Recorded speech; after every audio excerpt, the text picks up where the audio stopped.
الرحمن الرحيم إن الذين يبايعونك إنما يبايعون الله يد الله فوق أيديهم إن الذين يبايعونك الرسول নিশ্চয়ই যারা আপনার নিকট বেয়াত হওয়ার জন্য আসে তাদের আপনি বেয়াত দান করুন তাদের আপনি বেয়াত দান করুন এই বেয়াত শব্দের উৎপত্তি হয়েছে বাইউন শব্দ থেকে বাইউন শব্দের লুগাতান অর্থ হচ্ছে ডিকশনারি অর্থ হচ্ছে আবিধানিক অর্থ হচ্ছে ক্রয় বিক্রয়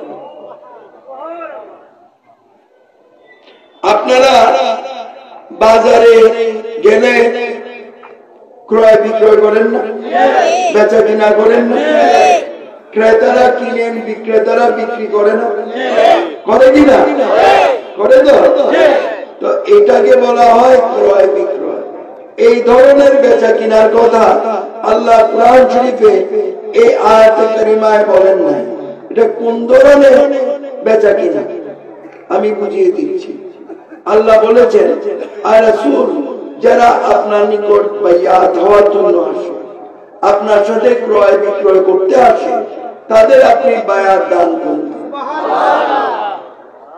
তাদের সাথে আপনি বেচা কিনা করুন তো কি বিক্রি করবে আমার আমিত্বকে আল্লাহ রায়ে কুরবান করে দিয়েছে বিক্রি করে দিয়েছে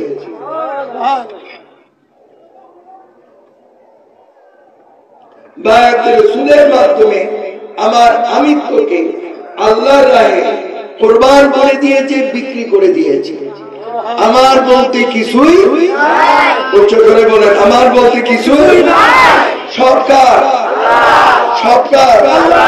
বিক্রি করে দিয়েছে কি কিনেছে আল্লাহর ওয়াহদানিয়ত একত্ববাদ সমস্ত পার্শ্বনার মালিক হচ্ছেন আল্লাহ সেজদার মালিক হচ্ছেন আল্লাহ কুল্লু মখলুকাতের মালিক হচ্ছেন কে আল্লাহ এটা খরিদ করে নিয়েছেন আর কি খরিদ করলেন বায়াতুর রাসূলের মাধ্যমে কুরআন সুন্নাহ ভিত্তিক জীবন ব্যবস্থা খরিদ করে নিয়েছেন কিনে নিয়েছেন কেন কুরআন সুন্নাহ ভিত্তিক জীবন ব্যবস্থা গঠন করে মুমিন মুসলমান হওয়া সুবহানাল্লাহ এটাকেই বলা হয় বায়াতুর রাসূল সুবহানাল্লাহ এর পরের অংশটুকুনে আল্লাহ কি বলছেন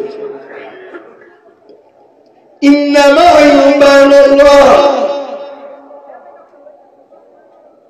ইন্নামা ইউবানুল্লাহ আল্লাহ বলছেন আর রাসূল নিশ্চয়ই যারা আপনার নিকট বাইয়াত হয়েছে তাদের ঈমান করতে হবে আমি আল্লাহ তাআলা আমার কুদরতি ক্ষমতা বলে তাদের আমি বায়াত হিসেবে গ্রহণ করে নিয়েছি কবুল করে নিয়েছি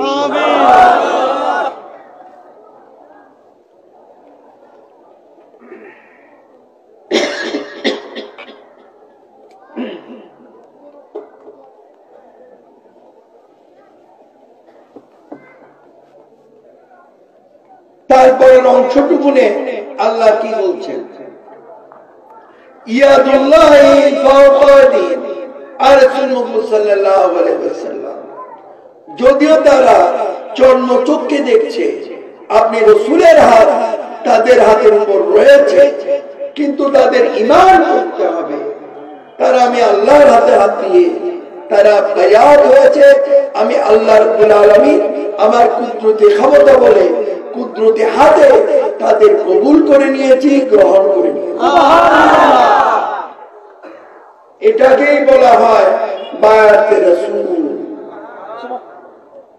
কথা বুঝতে পেরেছেন এই বায়াতে রাসূলের মাধ্যমে নবী মুহাম্মদ রাসূলুল্লাহ সাল্লাল্লাহু আলাইহি ওয়াসাল্লাম দ্বীন ইসলাম প্রচার করেছেন সুবহানাল্লাহ কুরআন সুন্নাহ প্রচার করেছেন মানুষকে আল্লাহমুখী করেছেন সুবহানাল্লাহ কথা বুঝতে পেরেছেন ইসলাম ধর্ম প্রচার প্রচার করেছেন, আল্লাহর একত্ববাদ প্রচার করেছেন। প্রিয় হাজিরিন, আমি আগেই বলেছি, আমি খুব বেশি লম্বা চড়াতে যাব না, বুঝতে পারেন মতোই বুঝিয়ে দেব। একদিন যেহেতু মানব দেহ নিয়ে আল্লাহ রাসূল এসেছেন, একদিন জাহেরা ভাবে পর্দা করতে হবে না? কি বলেন? পর্দা করতে হবে না? লোক চক্ষুর অন্তরালে যেতে হবে না? হবে কি হবে না? এখন যদি কেউ সৌদি আরব যাইয়া কাবা ঘরের সামনে দাঁড়ায় আল্লাহ রাসূলের সশরীরে দেখার জন্য, দেখা যাবে? উচ্চ স্বরে বলুন, দেখা যাবে? যাবে না। যেহেতু কাবা ঘরের সামনে দাঁড়িয়েছে, কাবা ঘর দেখা যাবে। মদিনা শরীফে গেল সশরীরে আল্লাহ রাসূল দেখার জন্য, গিয়ে মসজিদে নববীর সামনে দাঁড়িয়েছে, সশরীরে রাসূল পাওয়া যাবে? হ্যাঁ, মসজিদে নববী দেখা যাবে। কি বলে? হ্যাঁ, মসজিদে নববীর ভিতরে আল্লাহ রাসূলের রওজা শরীফ পাওয়া যাবে। তাহলে আমাদের কি উপায় হবে? পরবর্তীতে যারা আসবে তাদের কি উপায় হবে? তার সমাধান আল্লাহ কোরআন শরীফের মাধ্যমে আমাদের জানিয়ে দিয়েছে। বিসমিল্লাহির রহমানির রহিম। আতুল্লাহ ওয়া আতুর রাসূলা ওয়া উলিল আমরি মিনকুম। আতুল্লাহ, মুমিন বান্দারা, তোমরা আমি আল্লাহর তাবেদারি করো, আমি আল্লাহর গোলামি করো, আমি আল্লাহর অনুসরণ অনুকরণ করো। সুবহানাল্লাহ। ওয়া আতুর রাসূলা, তোমরা আমার নবী মুহাম্মদুর রাসূলুল্লাহ সাল্লাল্লাহু আলাইহি ওয়াসাল্লামের অনুসরণ অনুকরণ করো। সুবহানাল্লাহ।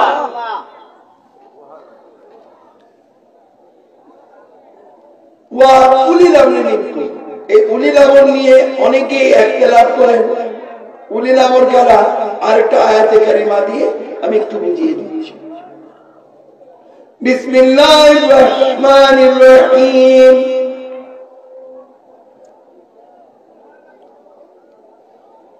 আলা ইন্না আউলিয়াল্লাহি লা খাউফুন আলাইহিম ওয়া লা হুম ইয়াহজানুন।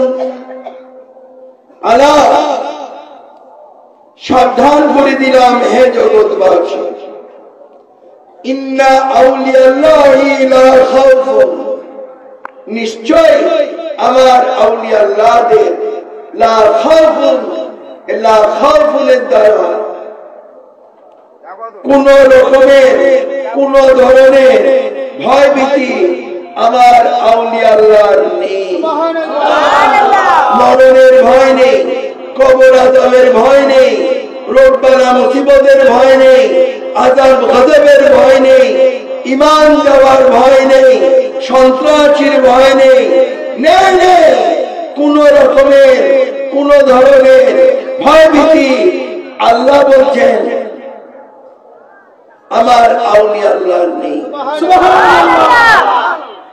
আলাইহিম ওয়া লা ইয়াহজানুন, এবং তাদের কোনো চিন্তা ভাবনাও নেই। সুবহানাল্লাহ। সমস্ত গমগিনি পেরেশানি থেকে, চিন্তা ভাবনা থেকে, ভয় ভীতি থেকে আল্লাহ বলছেন আমার আউলিয়াল্লাহদের আমি আল্লাহ রাব্বুল আলামিন মাহফুজ করে নিয়েছি, মুক্ত করে রেখেছি।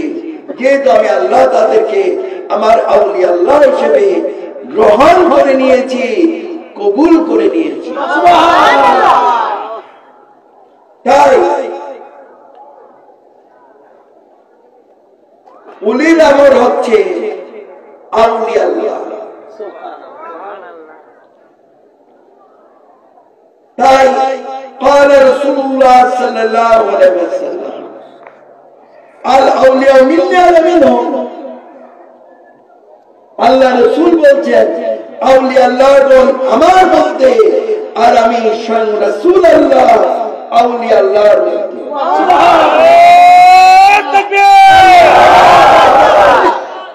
তোমরা আমার নূরে মুহাম্মাদি তেলাওয়াত দেখতে চাও, নূরে মুহাম্মাদি রঙে রঙিন হতে চাও, নূরে মুহাম্মাদির আলোকে আলোকিত হতে চাও, তাহলে আমার আওলাদ রাসূল আউলিয়া আল্লাহর নিকট যাও, কারণ তাদের ভিতরে আমি, আমার ভিতরে তারা।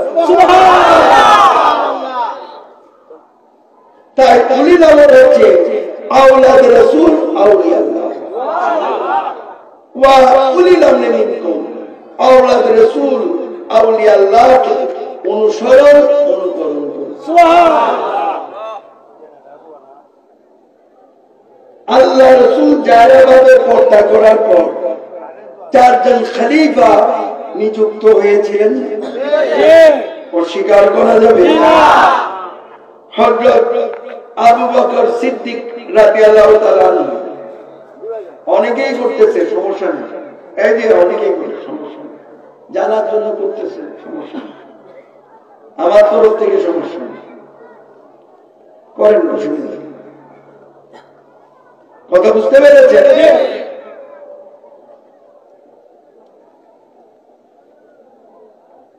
হযরত আবু বকর সিদ্দিক রাদিয়াল্লাহু তাআলা আনহু, হযরত ওমর ফারুক রাদিয়াল্লাহু তাআলা আনহু, হযরত উসমান গনি রাদিয়াল্লাহু তাআলা আনহু, হযরত আলী রাদিয়াল্লাহু তাআলা আনহু, 4 জন আল্লাহ রাসূলের খলিফা। কি বল? তাই তো? হ্যাঁ, 4 জন খলিফা তো। তাহলে লক্ষ্য করে দেখেন, 4 জন খলিফা, এবং ওনারা প্রত্যেকে আউলিয়া আল্লাহ। প্রত্যেকে কি? আউলিয়া আল্লাহ। এবং 4 খলিফার মধ্যে, 4 আউলিয়া আল্লাহর মধ্যে আল্লাহ প্রদত্ত ক্ষমতা আল্লাহ দান করেছেন। অস্বীকার করা যাবে না। লক্ষ্য করে দেখেন, ওনারা বায়াতুর রাসূলের মাধ্যমে দিন ইসলাম প্রচার করেছিলেন, কোরআন সুন্নাহ প্রচার করেছিলেন, আঞ্জাম দিয়েছিলেন। ওনাদের প্রতিটা কর্মকাণ্ড বর্তমানে আমাদের জন্য ইসলামিক দলিল হয়ে গেছে, অস্বীকার করা যাবে না। আমি অল্পের মধ্যে বুঝিয়ে দিচ্ছি।